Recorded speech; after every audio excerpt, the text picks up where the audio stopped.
Hello and welcome to Sex in the News with the Siegel Brothers. Tonight we're going to be talking about how your cell phones and tablets might be affecting your sperm count. We're going to be looking at how pregnancy and period tracking apps may actually be selling your information. And then we're going to talk about how almost half of women are too embarrassed to talk about intimate health needs with their healthcare professionals.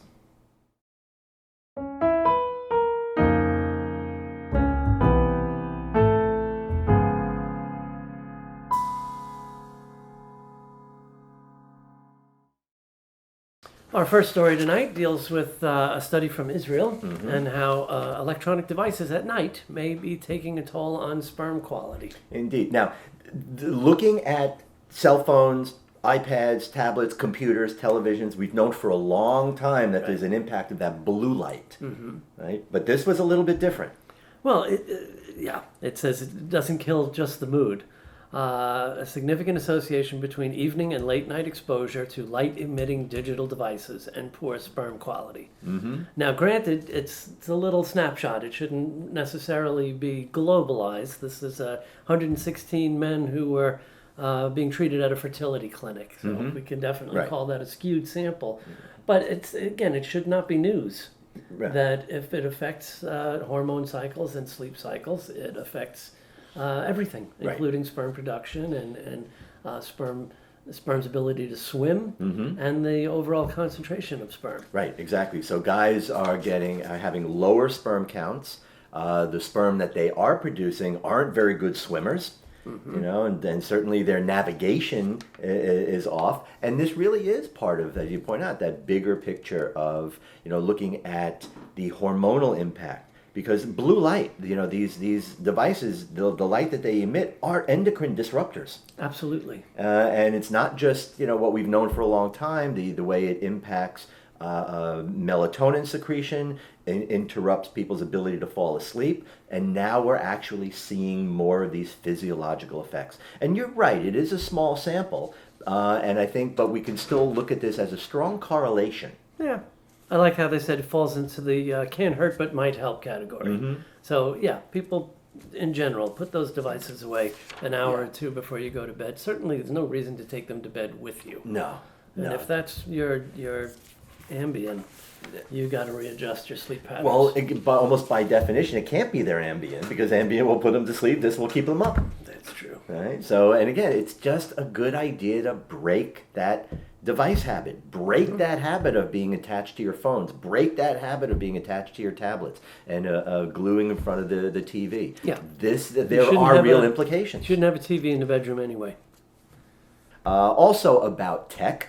And I'll just start with the headline. And this was originally reported in Marie Claire, but this was actually a number of nonprofit research institutes that were doing the study, collecting this data. So here's the title.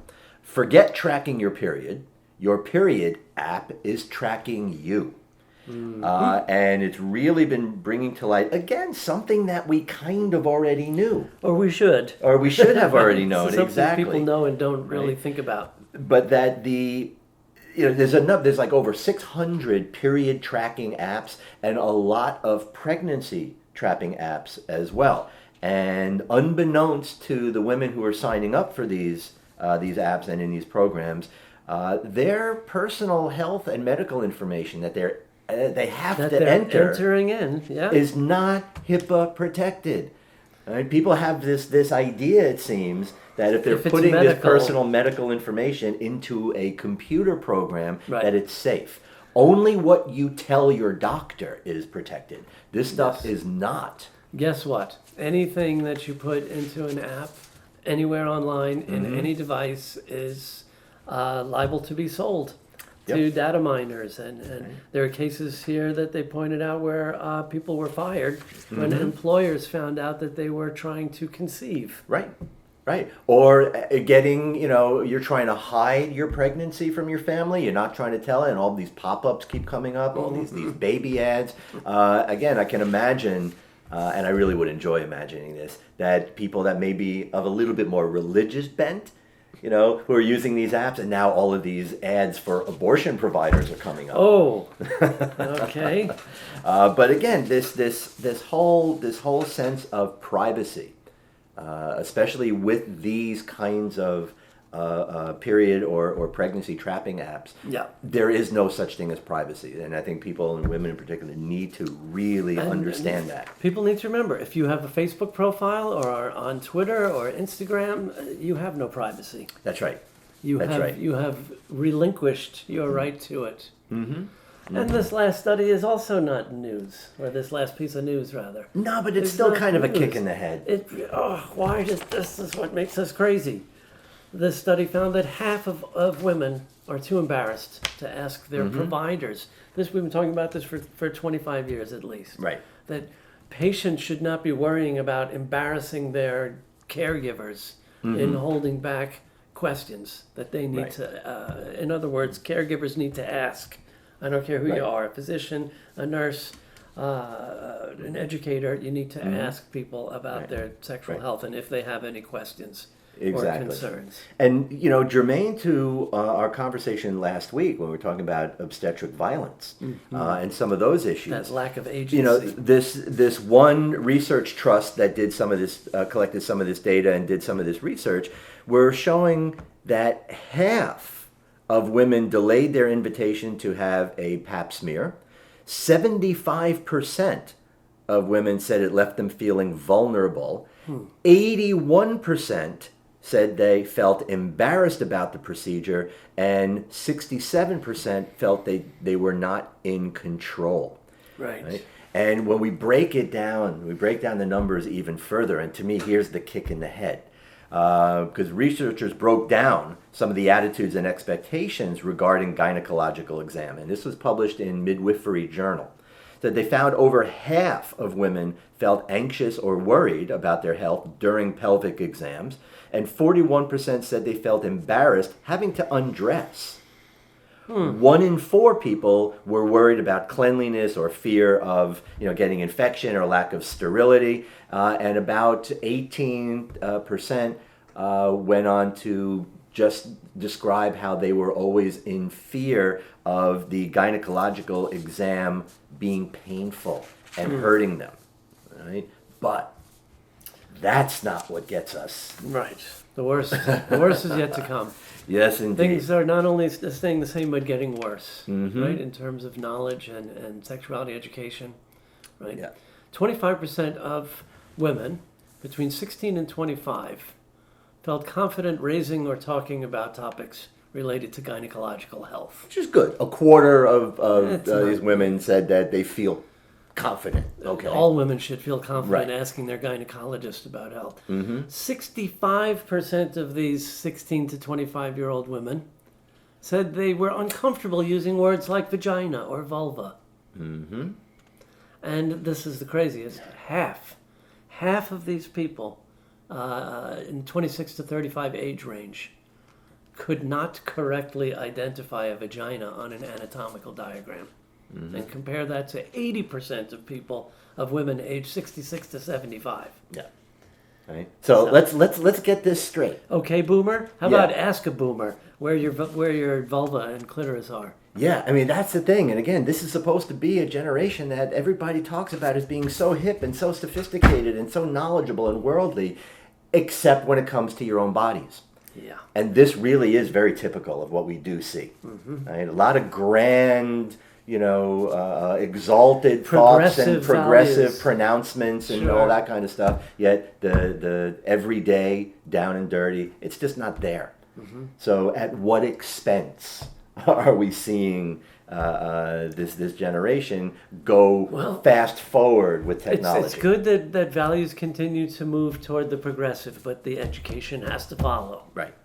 We have to be comfortable accepting change. Exactly. And we have to be informed accepting change. And you got to know your own body. I'm glad you know all these great, wonderful social justice words and terms, but how about understanding what a vagina is? Right? How about being able to pick out a vulva on a diagram? That shouldn't be difficult. Right? I think this really speaks to the depth of our problem with a lot of this And stuff. We talk about a still lot of different stuff, The but the continued depth. lack in basic sex ed. Right. Right. And in spite of all the technology, and in spite of the the number of websites and social media conversations that are being had, where's the learning? Where's the knowledge? Okay, so stop talking about things and start learning about things. I think that would be a nice change.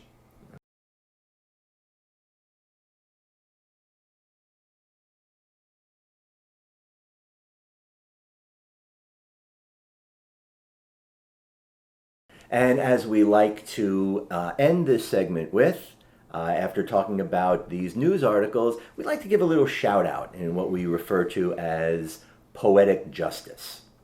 And for this week's Poetic Justice, who are we going to honor? We get to stay home here in the Sunshine State, Florida, making us proud as usual. This week we are looking at Florida Congressman Brian Mast. Right? Yes. Likes to get props for his military service and being a proud Republican and patriot. That's right. And as a proud Republican and patriot, of course, he carries himself as the sort of moral torchbearer, as they like to do. As they often do, yeah. Except So- that last week he was accused of making inappropriate Facebook comments about sex with 15-year-old girls. Right. And more than just accused. These were real. It actually had just been coming out recently because he's in what hopefully and so far looks like a losing congressional seat battle with Pam Keith. Pam Keith. Right, and again, wish her all the luck in the world. She's also a veteran and served honorably. She's also a woman of color. And again, we need a little bit more of that in there too. And she's using some of these. He is quoted on Facebook making these comments. To Jeffrey Epstein? Well, actually, I thought at first it was Jeffrey Epstein, but it actually was somebody else that he had served with that ended up being his campaign manager, who I think was still in Afghanistan.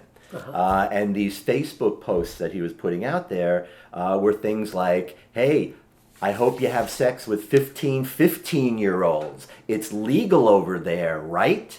Oh, right? Sure. Another showing, I guess, this other guy with a picture with all these young girls, and I'm guessing that there was some mention of him having sex with these 15-year-old girls, to which Brian Mast, one of his comments are, and let's not let this rape turn into a murder.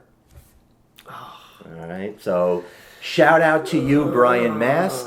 You're running for re-election in the 18th Congressional District in Florida. Yeah, keep Probably running, more pal. than any other district in the United States has been plagued with sexual issues and scandals. So we hope that you do join this long, rich history of 18th Congressional District Republicans in Palm Beach County. Who used to hold office. And exactly. And we can now refer to you, hopefully in November, as former congressman.